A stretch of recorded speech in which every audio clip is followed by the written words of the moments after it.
Hi everyone, welcome back to our channel Saransh Kartik classes. तो आज की वीडियो में हम बहुत ही बढ़िया टॉपिक समझने वाले हैं जिसका कि नाम है ट्रिग्नोमेट्रिक रेशियोज। तो ट्रिग्नोमेट्री के बारे में आपने कभी ना कभी तो अपनी लाइफ में सुना ही होगा तो कि हाँ भाई ये ट्रिग्नोमेट्री है, इसके बारे में कुछ सुना होगा। तो आज हम इसके बारे में इनके जो रेशियोज होते हैं, रेशियोज यानी कि ये जो यहाँ पे 6 रेशियो लिखे हैं ना, sine theta, cos theta, tan theta, इनका नाम आपने कहीं ना कहीं जरूर सुना होगा। तो इनका मतलब क्या होता है, इन्हें यूज़ कहाँ करते हैं, इन्हें कैसे यूज़ करते हैं और क्यों यूज़ करते हैं, सब चीज़ें आपको इस वीडियो में पता चलने वाली है।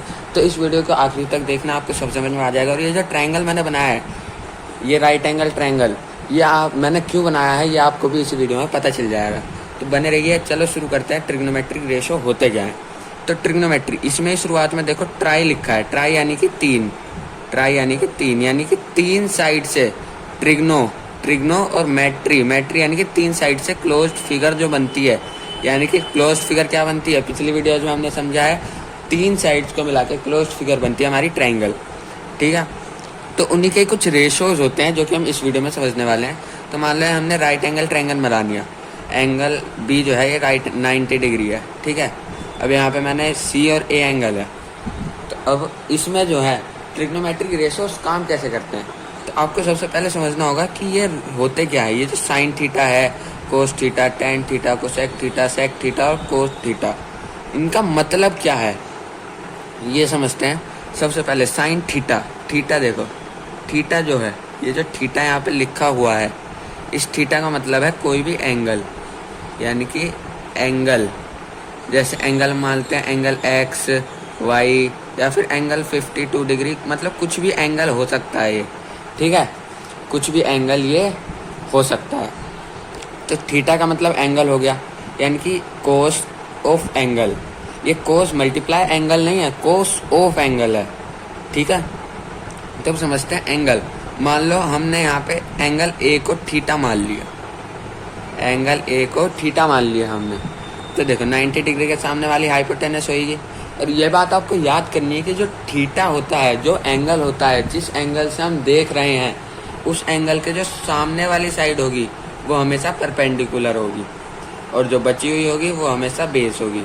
अब यहाँ पे बी सी परपेंडिकुलर आ गई क्योंकि ए जो है हमारा थीटा था और ए भी बेस आ गया। अगर हम इसको थीटा मान लेके एंगल सी को, तो परपेंडिकुलर आ जाती है हमारी ए बी और बेस आ जाता है हमारा बी सी। तो अब देखो साइन थीटा क्या होता है, रेशियो है sine of theta. Theta angle से हमने देखा क्या हुआ, P बाय एच, ये जो P है बाय एच, हमने यहाँ पे थीटा मान लिया एंगल ए। ठीक है, ये हमने मान लिया। तब इसमें P बाय एच क्या होगा, P होगा हमारा BC बाय हाइपोटेनस। हाइपोटेनस हमारा सेम रहेगा जो कि होगा हमारा AC।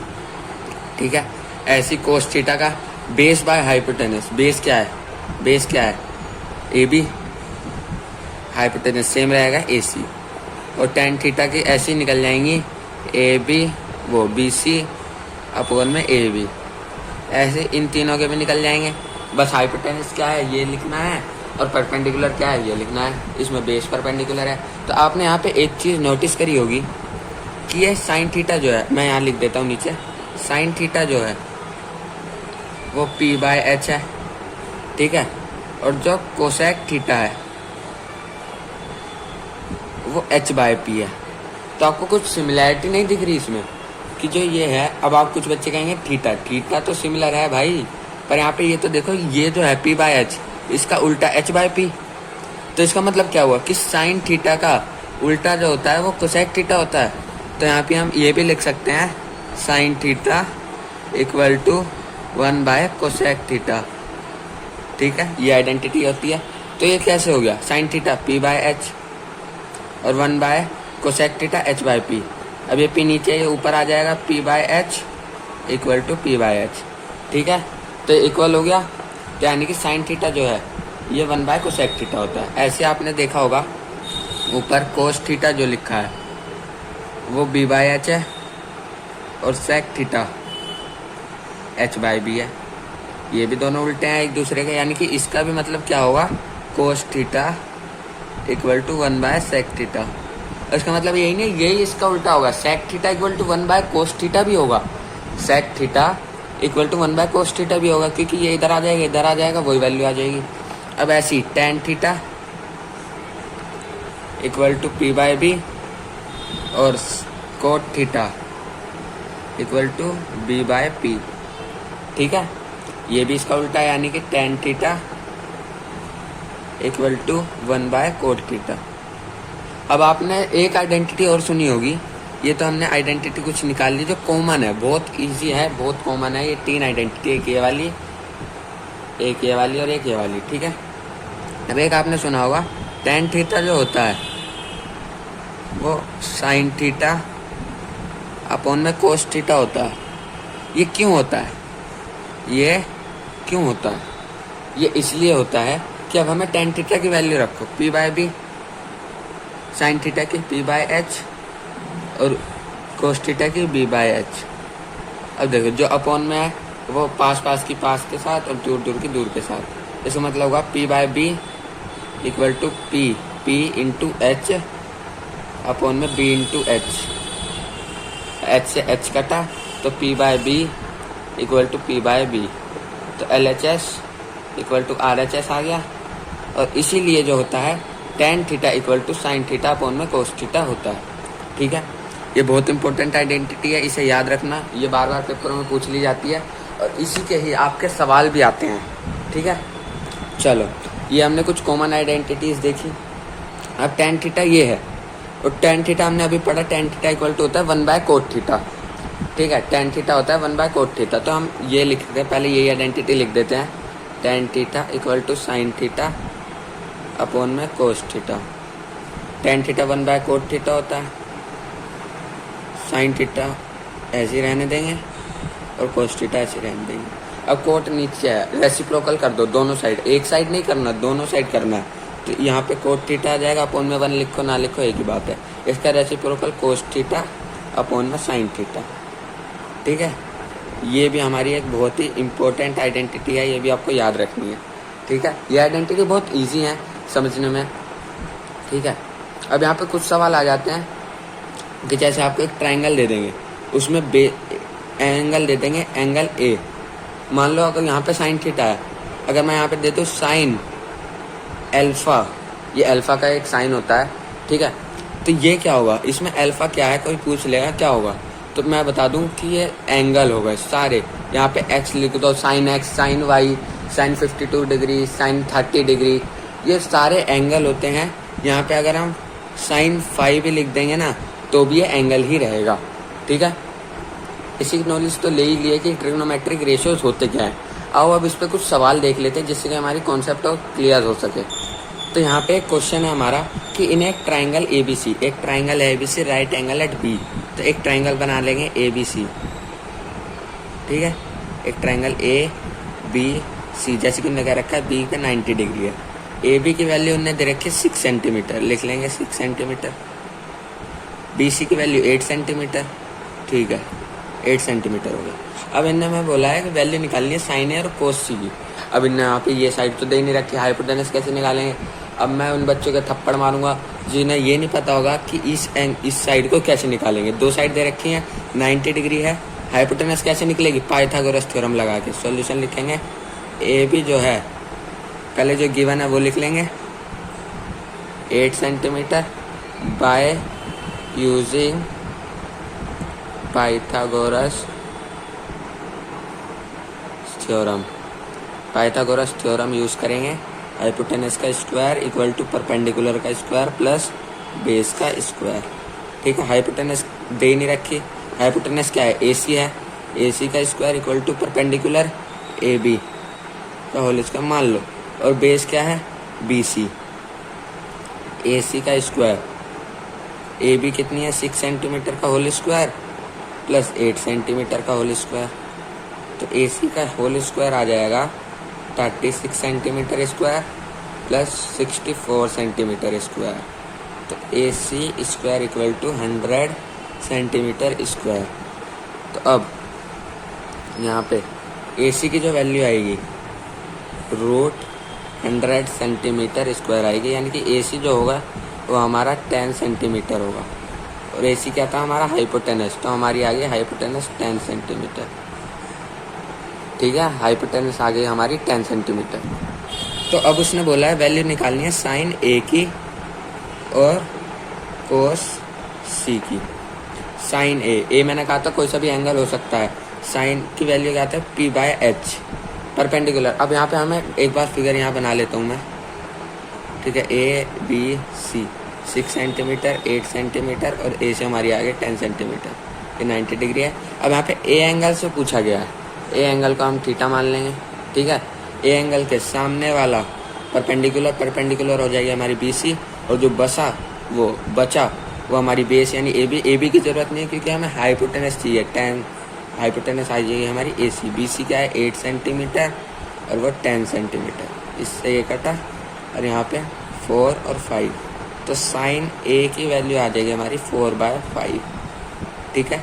बड़ा इजी सवाल था। कोस सी की वैल्यू होती है बी बाय एच। अब यहाँ पे एंगल की रेफरेंस चेंज कर दी, सी से पूछा गया है। सी के सामने वाला परपेंडिकुलर बचा हुआ बेस क्या है बी सी अपॉन में ए सी हाइपोटेनस। बी सी क्या है 8 सेंटीमीटर और ये 10 सेंटीमीटर। अब आप देखोगे ये ऊपर वाले के सेम ही है, यानी कि अगर एंगल चेंज कर दें और साइन कोस की वैल्यू पूछी जाए तो वो हमारी सेम होगी। क्या होगी? सेम होगी। ये दोनों सेम है, तो क्या हम कह सकते हैं इस क्वेश्चन में पूछा नहीं गया है पर हम ये भी कह सकते हैं sign A equal to cos सी। इसमें हमें प्रूव करने को भी आ सकता था कि sine A equal to cos C prove करो, तो कैसे प्रूव करेंगे? साइन ए की वैल्यू निकाल लेंगे ये, कोस सी की वैल्यू निकाल लेंगे ये, इसको इक्वल में करके LHS इक्वल RHS और ये हमारी प्रूव हो जाएगी। तो ये सवाल समझ में आया। एक ही बहुत बढ़िया NCERT का सवाल देखता हूँ मैं क्लास 10th का एक्सरसाइज 8.1 का, उसे करने की कोशिश करना, ठीक है। ये सवाल NCERT का ही टॉपिक पे है पर मैंने वैल्यूज चेंज कर दी हैं, ठीक है।